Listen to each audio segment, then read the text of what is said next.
Hello everyone, welcome back. I'm Kris. Today we're going to do sorted food number 3, the Pass It On relay. It's been a day and I just want to laugh. So let's just go ahead and get into it.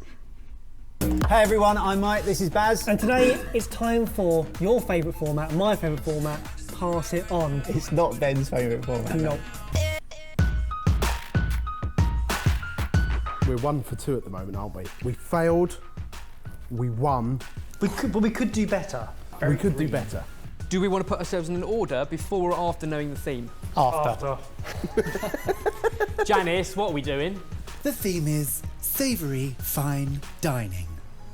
Savoury fine dining. Savoury, fine. Janice is really just auditioning for MasterChef. If you've got good ingredients, you don't have to do much with them. You two are the ideas, guys. Ben's the chef. Jamie's here, and I'll finish it up. Yeah, you're happy with that? I don't know what half of this is. What are they? It's a dock leaf. As soon as the horn sounds, each of the guys will have 15 minutes to create part of a dish before passing it on to the next. The remaining 4 can't see or hear what's happening in the kitchen, so will have to react quickly when it's their turn in order to succeed. This is out of character, but I'm going to pick these up. That's it. Okay, so I recently saw this really cool thing from a chef called Tommy Banks, who runs a pub, a Michelin star pub called the Black Swan, where he sautéed beetroot in beef dripping and it made it taste like steak.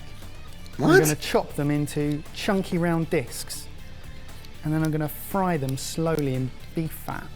This is stupid. I've already committed now, so I can't go back. Fine dining, so I'm going to take off all the knobbly bits around the side and make them nice and smooth. People are watching this and going, that is a man out of his depth. I don't know. To be perfectly honest, I'm just going to fry them. Someone might want to cube them up and then that whole process was a waste of time. Apparently, these caramelise over the course of about 4 hours. We have 1 hour and 15 minutes. Soon to be 1 hour because I'm running out of time. Barry Googles beef dripping beetroot black swan, then what I'm doing will come up. How's he going to know to Google that? Then it'll be great viewing for you. He's just going to have to get that. What a terrible thing. Okay. So what's the black swan about? Is he making some sort of like swan out of it? Oh, it's a chef. Mr. Tommy Banks makes a black swan beetroot steak. Okay, I see what he's doing. We need to pick a theme. Vegetables in beef dripping. So we're going to go for something that's like posh. Nice dance. What else we got here? Potatoes. Potatoes and beef dripping. Potatoes. They could be like really posh chips, and I'm sure when the chefs can someone good with the fish, so posh fish and chips. Mushy peas. I can do mushy peas well, I can do chips well. Let's just do that. Okay, potatoes. Okay. Right, I can make a few things, I reckon. Oh, organise your head. Organise your head. Where do you start? Automatically, I'm going to go for some Hasselback new potatoes. So cut down, so you hit the spoon, cut them different ways. I'll give them a flip just in case. They are burning, they probably are. Oh no, maybe I should have done that straight away! No! He's cooking off, it's smothered. A little olive oil in there, a little bit, Barry.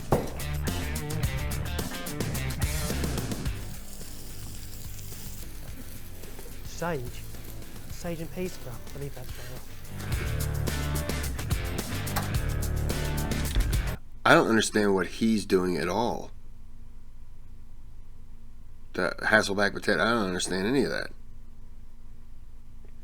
Oh well.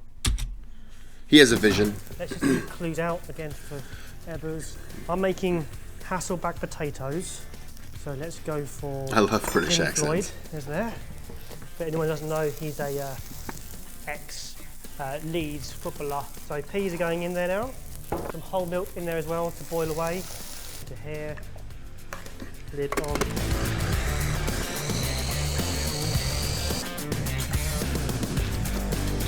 Double butter in there, keep it nice and glossy.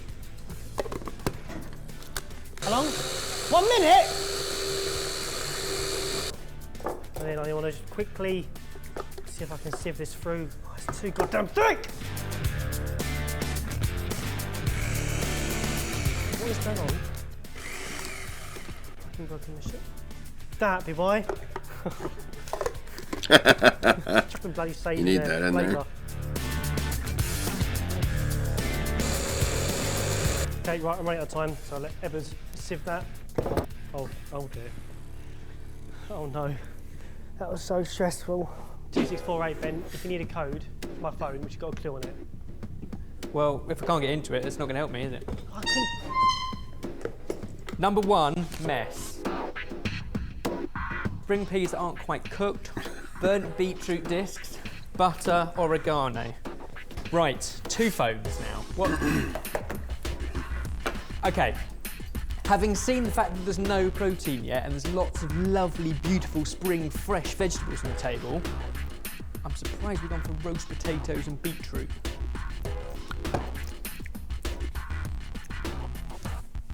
Right, think. This is when a chef Few helps. side dishes to go on, so I think I'm going to take it in the direction of spring lamb. I will not cook this, but I will create something that's delicious for Jamie to cook in his 15 minutes and rest, ready for James to plate. This is a really interesting vegetable. You're laughing at Ed.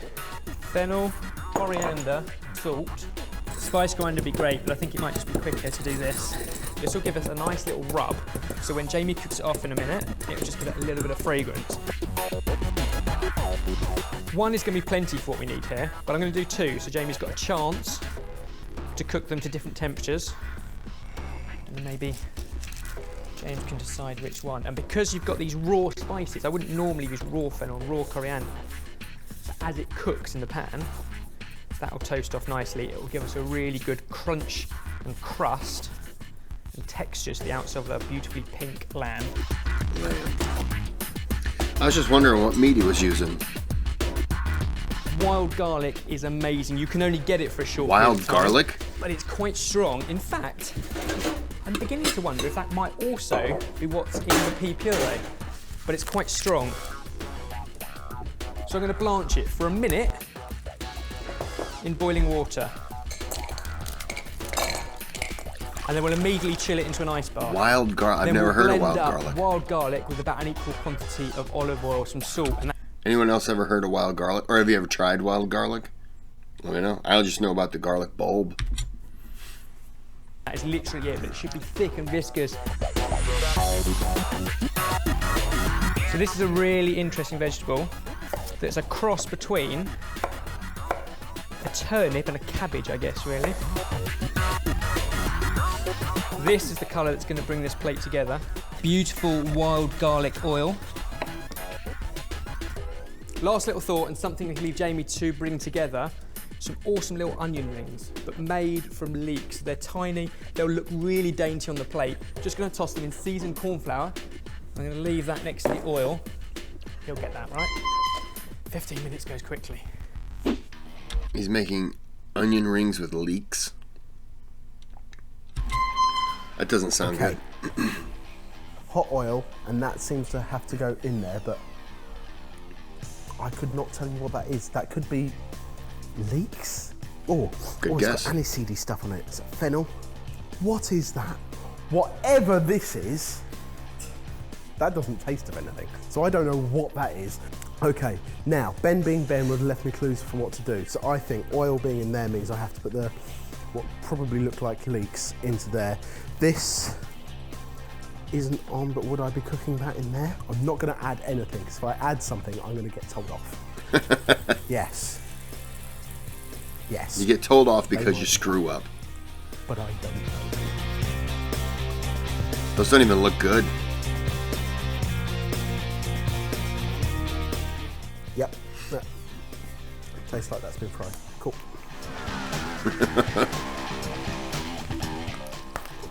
You piece of absolute...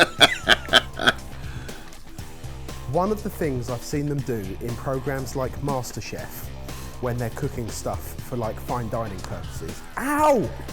They never seem to get spat on. What does happen is... Right, what does happen, turn that down, is they cook things in pans like this, and then they move all the liquid down to one side, and then they coat the top of whatever they're cooking. I've done that with a steak once. I tried it, cooked it in butter. Because of reasons. Because of reasons. There you go. Oh, yeah.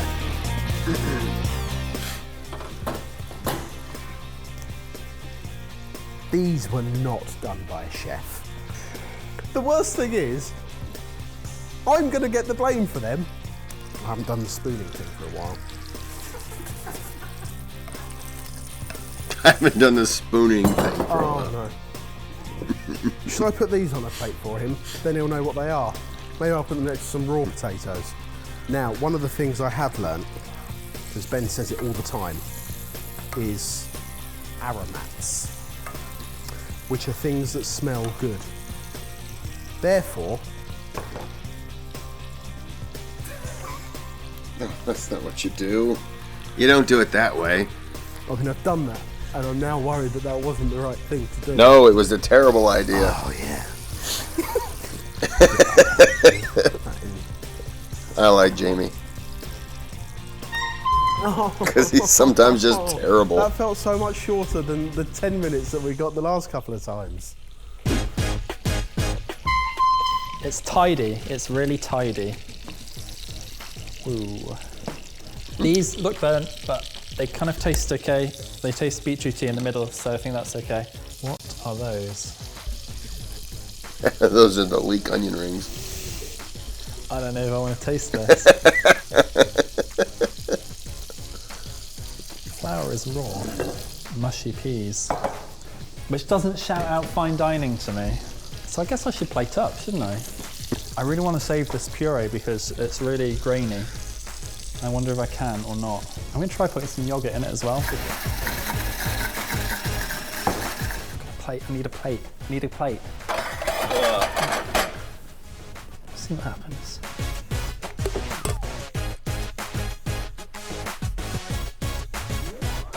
They haven't really left me a lot to do, have they? Right, does this go on? Yeah, I think it does. I just don't really like the way it's cut. Will they fine dice it or something? Yeah, sure, why not? What I want to do is just put this through like a really super fine sieve. So the lamb maybe just needed to rest a little bit longer and it's just bleeding out onto the plate. Have I missed anything apart from these? These aren't going on the plate. They don't deserve to. They're terrible. It's something. Can't deny that, can you? It's It is the literal interpretation of fine dining. It's fine. The boys have created pan-fried crusted lamb in wild garlic oil, with Hasselback potatoes, beef-dripping beetroot steaks, a pea puree, and no crispy leek rings. It looks good though. The beetroot, the beets I can't actually tell look if it good. looks good or if it's been put on a fancy black plate and therefore looks really good. I don't get to use black plates very often. So now. Hey, that is fine dining. Man, I'm though. tired. That is plated beautifully. There are some fantastic ingredients there. If it works, I don't know. Who knows? Done a stonking job on that lunch. I tell you what, that is not bad at all. Do you know what I think we've learned? Seasoning as well. I think we've rushed less this time. I really like the spices. They go well with everything else. That's really good. I mean, whether or not it was fine dining, I think that's a question we've got to ask you guys. You've got to comment down below. Also, you're the only one Fine dining, that's who've what they actually do. seen all of this. We have no idea what happened. So why don't you comment down below whether we thought we achieved fine dining. Also, put us in order of who you think did best. Not again, Mike. Do it! No, because I always end up last. Yeah, it turned out good. I am going first next time though. Yeah. Deal. Oh, that'll be It's getting interesting. harder. Over to you. What category do we do next? Comment it below. Janice will read them and then she'll let us know on the day. Yeah? Yeah. I've got nothing more to say to that. Should we Go on, close wicked, yeah, wicked. As we mentioned, Sorted is just run by a group of friends. That was pretty good. That was pretty good. I needed a little chuckle. All right, well, I'm gonna go ahead and end this here. And yep, I did give it a thumbs up. I'm going to go ahead and end this here, and everybody have a great evening or day or whatever.